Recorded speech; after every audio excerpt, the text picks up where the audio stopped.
৩০০ foot গভীর সরু পাইপে আটকে এক শিশু, অথচ সময় যত যাচ্ছে ততই ফুরাচ্ছে আশা। ঠিক সেই মুহূর্তেই সামনে আসে এক লোহার খাঁচা, যা পারে মৃত্যুর মুখ থেকে টেনে আনতে একটি প্রাণ।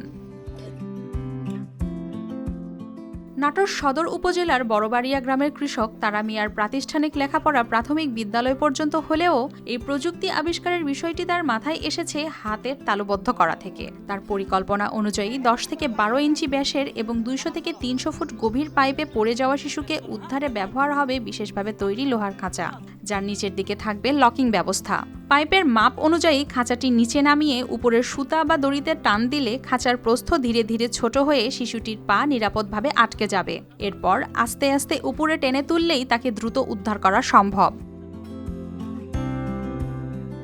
তিনি জানান, টেলিভিশনে রাজশাহীতে গর্তে পড়ে যাওয়া একটি বাচ্চার মরদেহ উদ্ধারের পর তিনি ব্যথিত হন।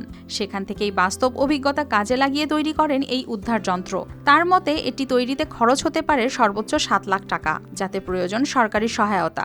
রাজশাহী ঘটে যাওয়া তানোরে গভীর নলকূপে পড়ে যাওয়া যে বাচ্চাটি উদ্ধার করতেছিল, আমি টেলিভিশনের পর্দায় দেখতেছিলাম আর ভাবতেছিলাম যে এত সময় লাগিয়ে যদি একটা বাচ্চা উদ্ধার করতে হয় তাহলে তো সম্ভব না। এই জিনিসটা যদি সরকার যদি সহযোগিতা করে, আমি এর মধ্যে সিসি ক্যামেরা, উন্নত মানের যে আপনার ওই লক ব্যবস্থা, আরো নাট বাল্ব যেগুলো আছে এগুলো যদি আরো উন্নত আকারে তৈরি করি, আমি আশা করি এটা যত গভীর নলকূপের ভিতরে বাচ্চা পড়ুক না কেন অতি অল্প সময়ের ভিতরে উপরে তুলে দেওয়া সম্ভব।